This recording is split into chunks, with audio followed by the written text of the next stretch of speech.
জান্নাতুল বাকি দিয়া যাচ্ছিলেন, সাহাবীরা সাথে উপস্থিত। এমন তো অবস্থার ভিতরে আল্লাহর রাসূল দেখলেন জান্নাতুল বাকির ভিতরে, কবরের ভিতরে দাউ দাউ করে জাহান্নামের আগুন জ্বলতেছে।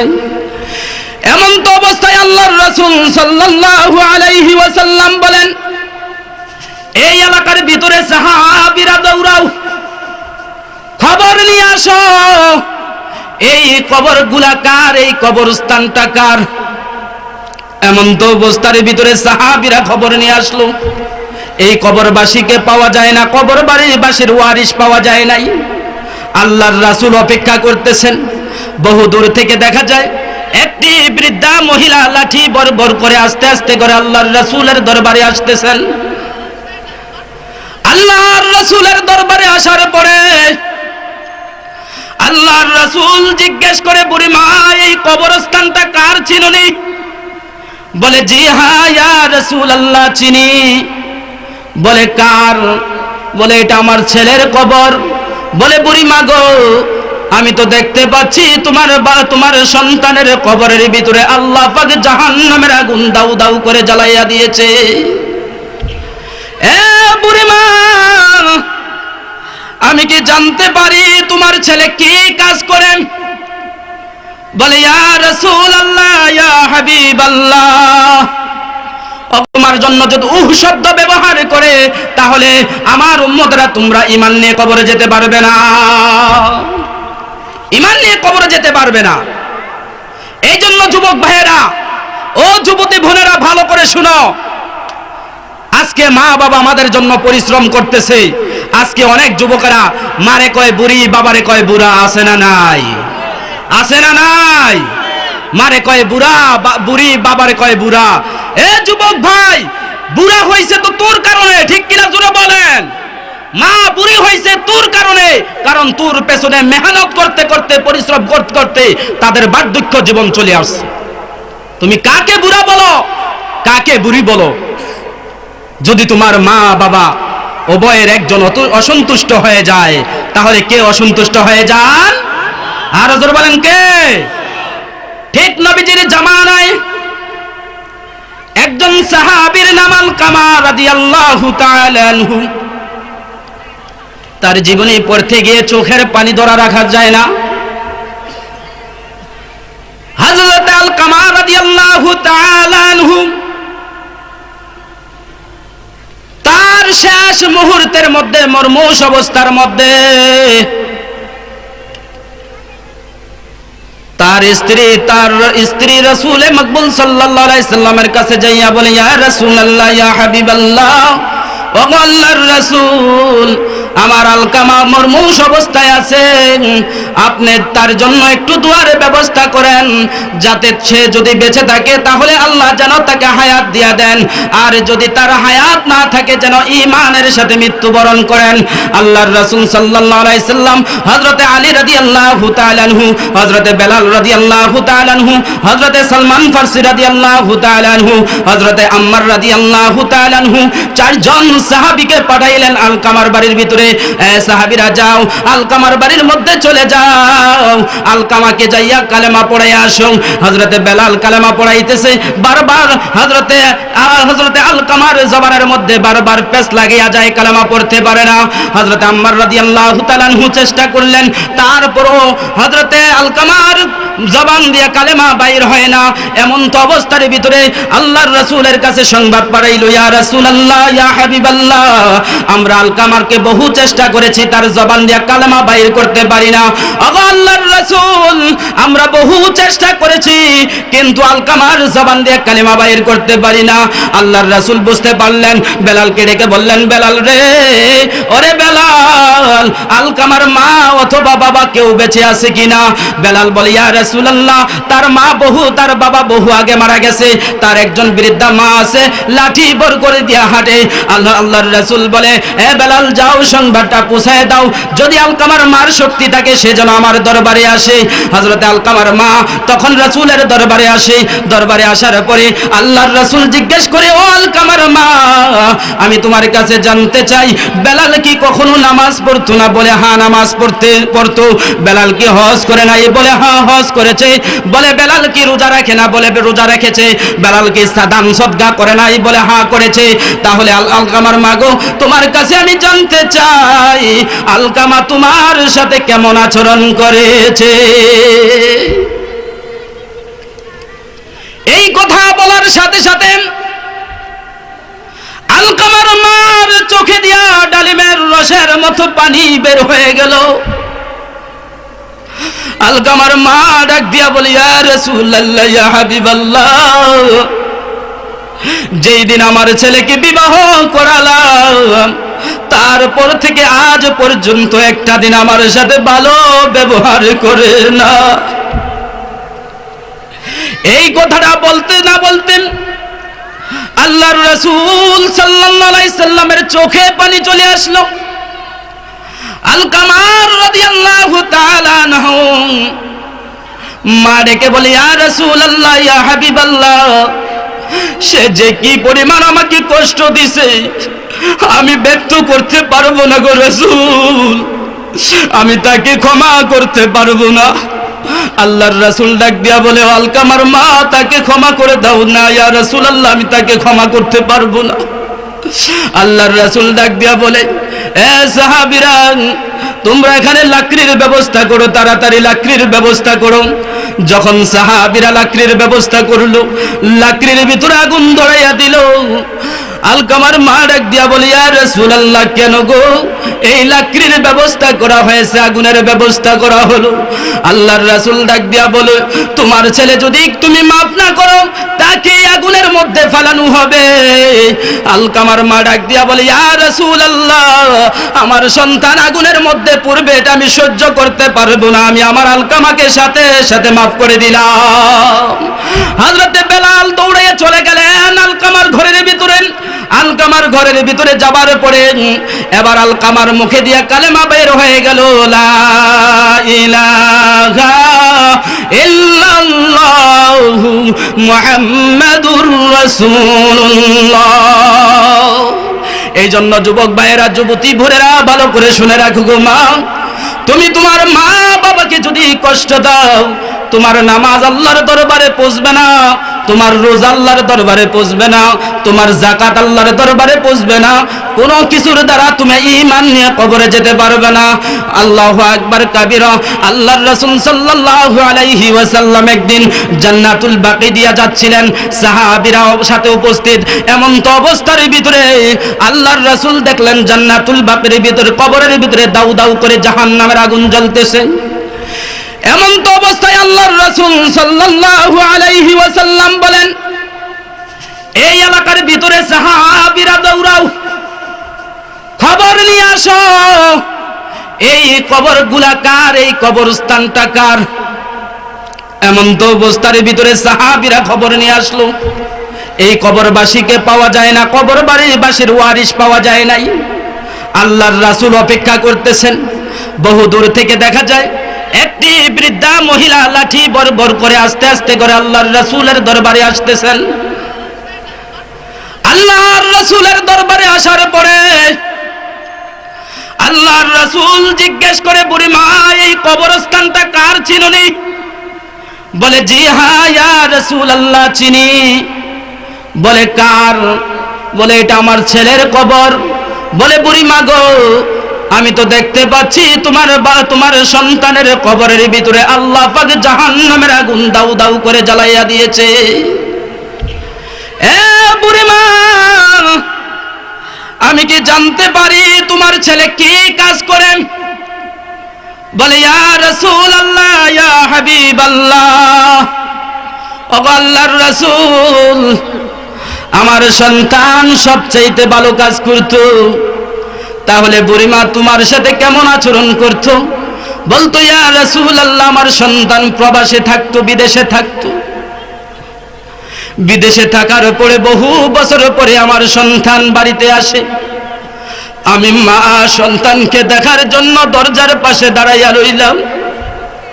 আমার বাজান বহু বছর পরে বিদেশ থেকে আসবে, আমাকে মা বলে ডাক দিবে, আমি দরজার পাশে দাঁড়াইয়া রইলাম। দেখি গো রাসূল, আমার সন্তান আমার ঘরে আসে না, তার বিবির ঘরের ভিতরে চলে গেছে। আমি আমার সন্তানের চেহারা দেখার জন্য ইয়া রাসূলুল্লাহ আমি আমার পুত্রবধূর ঘরের দরজার সামনে চলে গেলাম। যাবার পরে আমার পুত্রবধূ কি যেন আমার ছেলের কানে কানে কি যেন বলেছে, আর বলতে দেরি হয় আমার সন্তান আয়েশা আমাকে লাথি দিয়া জমিনের মধ্যে ফেলাইতে দেরি করে নাই। ইয়া রাসূলুল্লাহ, আমার সন্তানের লাঠিটা পেয়ে আমি জমিনে পড়ে গেলাম, আর উঠতে পারি না। আল্লাহর কাছে দোয়া করেছিলাম, আল্লাহ গো, যে সন্তান তার মাকে মারে গো, ওই সন্তানকে তুমি জাহান্নামে বানাইয়া দাও।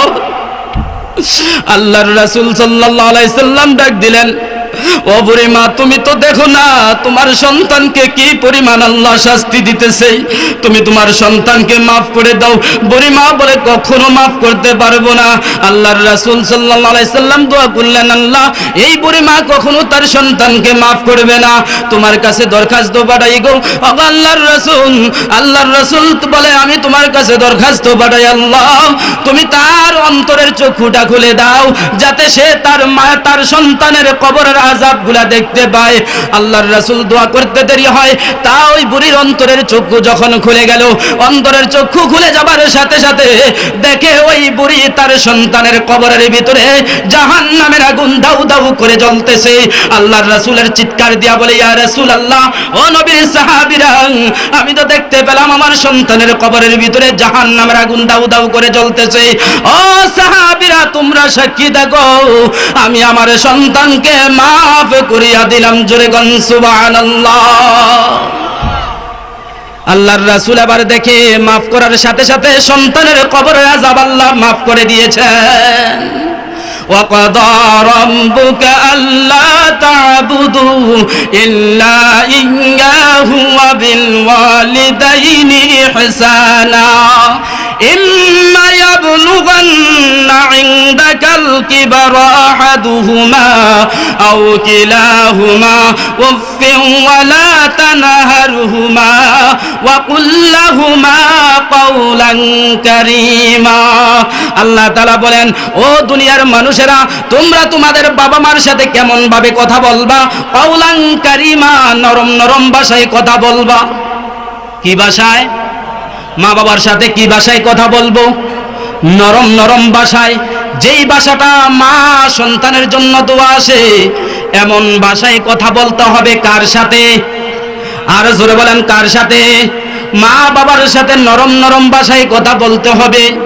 যদি তোমার মা তোমার উপরে অসন্তুষ্ট হয়ে যায়, যুবক, তোমার নামাজ কাজে আসবে না, তোমার রোজা কাজে আসবে না, তোমার হজ কাজে আসবে না, তোমার যাকাত কাজে আসবে না, কোনো কিছুই কাজে আসবে না, যদি মা বাবা তোমার উপরে অসন্তুষ্ট হয়ে যায়।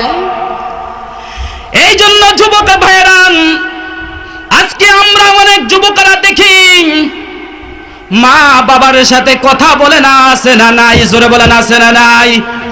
অনেক যুবকেরা সিদ্ধান্ত নেয় বিয়া তো বাপ মাই করায় না, বিয়ার জন্য একটা ফোন দিয়াতে, আছে না নাই? ও যুবতী বোনেরা, যুবক ভাইয়েরা, মার মনে কষ্ট দিয়েছো, মার মনে কষ্ট দিয়া যদি তুমি পলাইয়া বিবাহ করো, তাহলে জেনে রাখো, ও যুবতী বোনেরা, তুমি তো মনে করো আমি যদি আমার সুন্দরী পুরুষটাকে বিয়ে করতে পারি, তাহলে আমার লাইফটা, জীবনটা সুখী হবে। তুমি এই করে মনে করে তোমার মা বাবার ঘর ছেড়ে দাও। ও যুবক ভাই, অনেক যুবক ভাইয়েরা আছেন মা বাবাকে ছেড়ে বিবাহ করে, আছে না নাই? আরে জোরে বলেন, আছে না নাই? কিসের জন্য বিয়ে করে মনে করে সুখী হবে? বাবা যেটা বিয়ে করাবে সেটার দ্বারা সুখী হবে না। ও যুবক ভাই, সুখের মালিক কে? জোরে বলো। আর জোরে বলেন, সুখের মালিক কে? তাহলে তুমি যে সুন্দরী মেয়ে দেখে বিবাহ করলা, মার মনের ভিতরে কষ্ট দিলা, বাবার মনের ভিতরে কষ্ট দিলা, যুবক ভাই, তাহলে জানিয়া রাখো, মা বাবা অসন্তুষ্ট হওয়ার কারণে তুমি নিজে নিজে যেই বিবাহটা করেছো আল্লাহ এটার উপরে সন্তুষ্ট নাই, বরং যেই মেয়েটাকে নিয়ে বিবাহ করেছো, যেই মেয়েটা যেই ছেলেটাকে বিবাহ করেছো গো বোন, তাহলে তুমি লিখে রাখো যত কোটিপতি ছেলে হোক আর মেয়ে হোক, তোমাদের কপালের ভিতরে আল্লাহ পাক দুনিয়ার জমিনে কোনোদিন শান্তির মুখ দেখাবে না। জোরে বলেন ঠিক কিনা? এ যুবক ভাইরা, আল্লাহ পাক রব্বুল আলামিন তোমাদেরকে কত সুন্দর করে কথা বলতেছেন। তোমরা তোমাদের মার সাথে নরম ভাষায় কথা বলবা। নরম নরম ভাষায় যদি কথা না বলো, গরম ভাষায় যদি কথা বলো। আমরা হযরতে বাইজিদ বুস্তামির নাম শুনছি কি শুনি নাই? জোরে বলেন, শুনছি কি শুনি নাই? বাইজিদ বুস্তামি রাহমাতুল্লাহ আলাইহি হজের মধ্যে গেলেন। হজের মধ্যে যাবার পরে আল্লাহর ওলি হযরতে বাইজিদ বুস্তামি রাহমাতুল্লাহ আলাইহি মুরাকাবার মধ্যে বসে গেলেন। মুরাকাবার মধ্যে বসার পরে আল্লাহর ওলি হযরতে বাইজিদ বুস্তামি রাহমাতুল্লাহ আলাইহি আল্লাহর কাছে দরখাস্ত করেন, আল্লাহ এই বছরে তুমি কয়জনের হজ কবুল করেছো? লক্ষ লক্ষ মানুষ এসেছে, তুমি কয়জন লোকের হজ কবুল করেছো? আল্লাহ পাক ইলহামের মাধ্যমে জানাইলো, বাইজিদ রে, এই বছর আমি সমস্ত মানুষের হজ কবুল করেছি, কিন্তু একটা মানুষের হজ কবুল করি নাই। হযরতে বাইজিদ বুস্তামি রাহমাতুল্লাহ আলাইহি আশ্চর্য হয়ে গেল, এতগুলা মানুষের হজ কবুল হইল, কিন্তু একটা মানুষের হজ কেন কবুল হয় নাই? আল্লাহ আমি জানতে চাই। বলে লোকটা কোথায়? বলে লোকটা ওই যে পাহাড়ের উপরে আছে, তার পায়ের ভিতরে ক্ষত আছে, ক্ষত স্থান নিয়ে চলতে পারে না, যাও তার সাথে সাক্ষাৎ করো। আল্লাহর ওলি বাইজিদ বুস্তামি রাহমাতুল্লাহ আলাইহি পাহাড় বেয়ে বেয়ে ওই যুবকের কাছে গেলেন। ওই যুবকটা হলো বলখের শহরের ছেলে, নাম হলো মুহাম্মদ বিন হারুন। মুহাম্মদ বিন হারুনকে দেখার জন্য পাহাড় বেয়ে বেয়ে বাইজিদ বুস্তামি রাহমাতুল্লাহ আলাইহি উপরে উঠলেন। যেই মুহূর্তে ওই মুহাম্মদ বিন হারুনের কাছে গিয়েছেন, মুহাম্মদ বিন হারুনের কাছে যাবার সাথে সাথে মুহাম্মদ বিন হারুন চিৎকার দিয়া বলে, ও আল্লাহর ওলি বাইজিদ, তুমি আমার কাছে এসেছো কেন? আমি জানি আল্লাহ আমার হজটা কবুল করে নাই, এই জন্য বুঝি তুমি আমার কাছে এসেছো। জোরে বলেন আল্লাহু আকবার, আরো জোরে বলেন আল্লাহু আকবার। হযরতে বাইজিদ বুস্তামি রাহমাতুল্লাহ আলাইহি আশ্চর্য হয়ে গেল, আমি দেখি আমার চাইতে বড় ওলি সে, তার সাথে জীবনে আমার কোনোদিন সাক্ষাৎ হয় নাই, তার সাথে কোনোদিন আমার কোনোদিন কথাবার্তা হয় নাই, কিন্তু সে আমাকে কিভাবে চিনলো আমি বাইজিদ? আবার সে নিজেই জানে তার হজ কবুল হয় না। আশ্চর্য হয়ে গেল। এমন তো অবস্থার মধ্যে বাইজিদ জিজ্ঞাসা করে, ও মুহাম্মদ বিন হারুন, আমি তোমার কাছে জানতে চাই, তুমি এত বড় আল্লাহর ওলি হইলা, আমার সাথে কোনো সাক্ষাৎ নাই, তুমি আমার পরিচয় জানো, তোমার হজটা আল্লাহর দরবারে কবুল হয় না, তুমি কেমন করে জানলা? মুহাম্মদ বিন হারুন ডাক দিয়া বলে, ও আল্লাহর ওলি বাইজিদ, আমি আজকে একদিন নয়, 2 দিন নয়, 10 দিন নয়, 15 দিন নয়, আজকে আমি 1 বছর নয়, 2 বছর নয়, 18 বছর হজ করতেছি। প্রতিটা হজের বিনিময় আল্লাহর থেকে আওয়াজ আসে, ও মুহাম্মদ বিন হারুন, তোমার একটা হজ আল্লাহর দরবারে কবুল হয় না। প্রতিটা বছর হজের শেষে আমি দেখতে পেলাম, প্রতিটা হজের শেষে একজন করে আল্লাহর ওলি আমার সাথে সাক্ষাৎ হয়। আর যে আল্লাহর ওলি আমার সাথে সাক্ষাৎ হয়, আল্লাহ আমাকে তার অ্যাড্রেস সহ, তার ঠিকানা সহ, তার নাম সহ আমার কাছে জানাইয়া দেয়। বলে তুমি এত বড় ওলি, আল্লাহ তোমার কাছে সবকিছু জানাইয়া দেয় ইলহামের মাধ্যমে, তাহলে কেন তোমার হজ আল্লাহর দরবারে কবুল হয় না সেটা জানো না? বলে তাও আমি জানি। বলে কেন? তাহলে আমার কাছে খুলে বলো। ওই মুহাম্মদ বিন হারুন বলে, আমি একদিন বাড়ির মধ্যে গেলাম, আমি বাড়ির মধ্যে যাবার পরে আমি দেখতেছিলাম আমার স্ত্রী আমার মায়ের সাথে তর্ক করতেছে। এরকম হয় কি হয় না? বউ শাশুড়ির ভিতরে তর্ক হয় কি হয় না? বউ শাশুড়ির ভিতরে তর্ক হচ্ছে। মুহাম্মদ বিন হারুন বলেন, আমি দেখতেছিলাম আমার মায়ের সাথে আমার স্ত্রীর তর্ক হচ্ছে। এমন তো অবস্থায় আমি আমার বউয়ের পক্ষ নিয়ে, আমি আমার স্ত্রীর পক্ষ নিয়ে আমার মাকে একটা লাঠি মেরে জমিনের মধ্যে ফেলাইয়া দিয়েছি। এমন কুলাঙ্গার ছেলে আছে না নাই? জোরে বলেন আছে না নাই? মার গায়ে হাত দেয়, বাবার গায়ে হাত দেয়, আছে না নাই? মাকে গালি দেয়, বাবাকে গালি দেয়, আছে না নাই? আমার ভাইয়েরা, গালি দেওয়ার কারণ হচ্ছে, এই গালি শোনার কারণ হচ্ছে যেই যুবকেরা দিন শিক্ষা থেকে দূরে থাকবে, আল্লাহর কোরআন শিক্ষা থেকে, নামাজ থেকে দূরে থাকবে, ওই সন্তানেরা কখনো মা বাবার পরিচয় ঠিক মতো শিক্ষা গ্রহণ করতে পারে না। জোরে বলেন ঠিক কিনা? আমার ভাইয়েরা, মোহাম্মদ বিন হারুন বলেন, আমি আমার মাকে লাথি দিয়ে জমিনের মধ্যে ফেলে দিলাম। লা ইলাহা ইল্লাল্লাহ, লা, জোরে জোরে লা,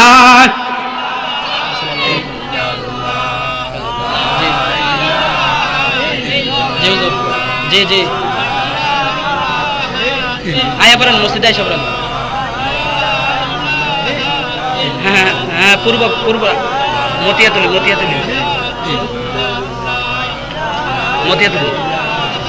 ইল্লাল্লাহ, লা ইলাহা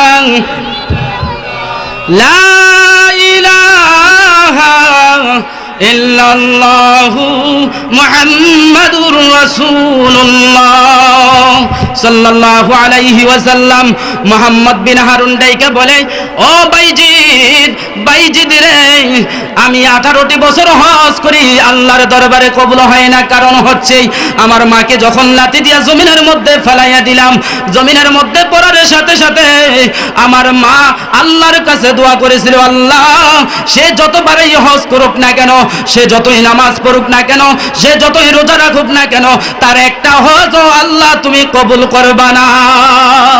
আমার মা দোয়া করার সাথে সাথে আল্লাহ পাক ওই দোয়াটা কবুল করে ফেলেছেন। কে? আরো জোরে বলেন কে? আল্লাহর রাসূল বলেন, 3 জনের দোয়া লা শাক্কা ফিহি, কোনো সন্দেহ নাই আল্লাহর দরবারে ডাইরেক্ট পৌঁছে যায়। কয় জনের দোয়া? জোরে বলেন কয় জনের দোয়া? 3 নম্বরে হচ্ছে, 1 নম্বরে হচ্ছে দাওয়াতুল মাজলুম, 1 নম্বরে অত্যাচারিত ব্যক্তির দোয়া আল্লাহর দরবারে ডাইরেক্ট কবুল হয়ে যায়। 2 নম্বরে মুসাফিরের দোয়া আল্লাহর দরবারে ডাইরেক্ট কবুল হয়ে যায়। 3 নম্বরে যেই সন্তানের জন্য পিতামাতা দোয়া করুক অথবা বদদোয়া করুক, ডাইরেক্ট কবুল করে ফেলেন কে? আর জোরে বলেন কে? এই জন্য মুহাম্মদ বিন হারুন বলেন, আমার মা আমার জন্য দোয়া করেছে, এই জন্য আমি জাহান্নামী হয়ে গেলাম। ও বাইজিদ বোস্তামি ডাক দিয়া বলে, মুহাম্মদ বিন হারুন, তাহলে আল্লাহ যে তোমার কথা শুনে, বলে আমি কিছুদিন পরে ভুল বুঝতে পেরে আমি আমার মায়ের কাছে ক্ষমা চেয়ে নিয়েছি। কিন্তু এমন সন্তান আছে কোনোদিন মার কাছে যায় না, অন্যায় করে, ঠিক কিনা জোরে বলেন? আছে না নাই?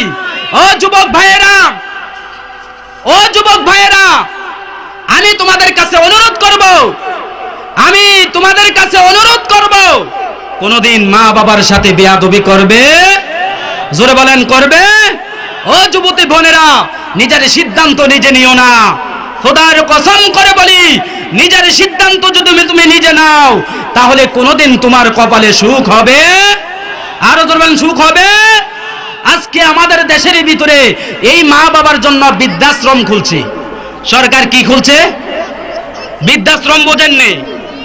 বৃদ্ধাশ্রম হচ্ছে মা বাবা বুড়া হয়ে গেলে সন্তানেরা যদি লালন পালন করতে না পারে, তাহলে মা বাবাকে ওই বৃদ্ধাশ্রমে দিয়ে আসবে, সরকারের খরচে বাবা মাকে পালবে। জোরে কোন নাউজুবিল্লাহ। আরো জোরে বলেন নাউজুবিল্লাহ। এরকম হাজারো সন্তান, হাজারো পিতামাতা এই বৃদ্ধাশ্রমের মধ্যে বন্দী হয়ে আছে। সন্তানের মা বাবা ভালো দোয়া চায়, সন্তানদের কাছে যেতে চায়, কিন্তু তারা বৃদ্ধাশ্রম থেকে বের হতে পারে না, বাপ মাকে আনতে চায় না। এই বৃদ্ধাশ্রম যদি বন্ধ করে দেওয়া হয়, আর যদি সরকার আইন করে, আমি সরকারের কাছে বলবো, অনুরোধ করব, বাংলাদেশের মুসলমান, বাংলাদেশের পিতামাতা বৃদ্ধাশ্রম চায় না, বরং সন্তানের কাছে পিতামাতার ন্যায্য মূল্য চায়। জোরে বলেন ঠিক কিনা? আর জোরে বলেন ঠিক কিনা? বরং আইন করার দরকার, যেন কোন পৃথিবীর জমিনের মধ্যে বাংলার কোন মুসলমান সন্তান যেন পিতামাতার উপরে আঘাত করবে দূরের কথা, গালি পর্যন্ত যদি দেওয়া হয়, তাহলে তাকে সরকারিভাবে দৃষ্টান্তমূলক শাস্তি দেওয়া হবে। জোরে বলেন ঠিক কিনা? যদি এই আইন করা হয়, বাংলাদেশের কোন পোলাপাইন, কোন সন্তান তার বাবা মার উপরে হাত তুলবে? জোরে বলেন তুলবে? অন্তত পক্ষে বয়ে হলেও সরকারের ভয়ে হলেও, পুলিশের ভয়ে হলেও পিতামাতা অন্তত পক্ষে সন্তানের হাত থেকে জবাই হওয়া থেকে বিরত থাকবে, ঠিক কিনা? আজকে ফেসবুক, ইন্টারনেট, পত্রিকা খুললেই দেখা যায় যুবকের হাতে, সন্তানের হাতে মা খুন, মাকে জবাই করে ফেলেছে। কিসের জন্য? 50 টাকার একটা ইয়াবা ট্যাবলেট খাওয়ার জন্য। জোরে বলেন ঠিক কিনা? জোরে বলেন ঠিক কিনা? আজকে বাংলাদেশের মুসলমানের সন্তানেরা আজকে এই সমস্ত জিনিস নিয়ে আছে, বাবা মার কদর নাই। এই জন্য আমি সবাইকে অনুরোধ করব, আমাদের প্রধান বক্তা এবং বিশেষ বক্তা উভয় চলে এসেছেন, এই যে ফোন করেছিল হারিসর্দার বাজারে চলে এসেছেন।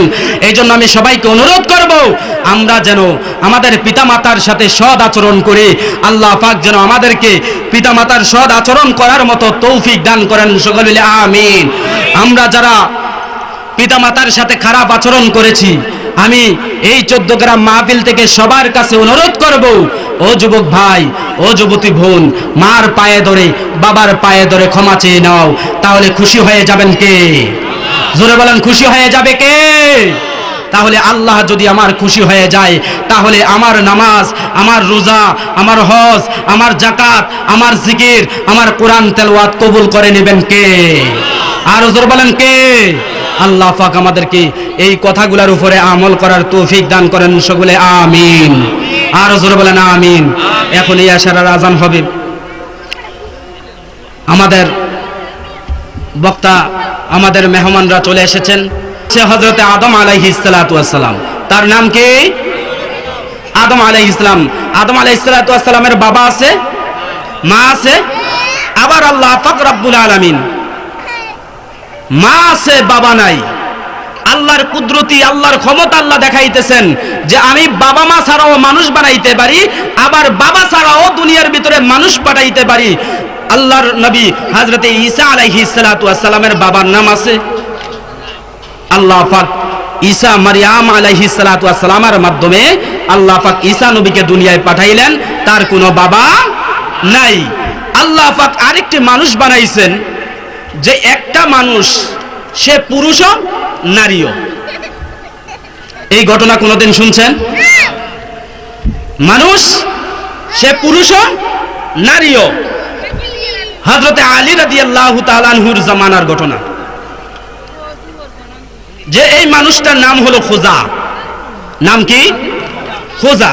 আমাদের সমাজের মধ্যে আরেকটা মানুষ আছে, যেটাকে আমরা হিজড়া বলে জানি। যদি পুরুষত্ব থাকে তাহলে পুরুষ হিজড়া, আর যদি সে নারীত্ব থাকে তাহলে নারী হিজড়া।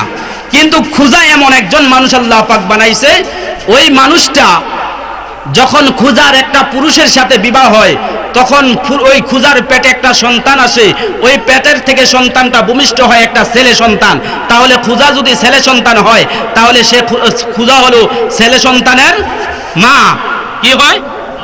মা হয় না? মা। তারপরে আবার এই খুজা, সে তার দাসীর সাথে বিবাহ হয়।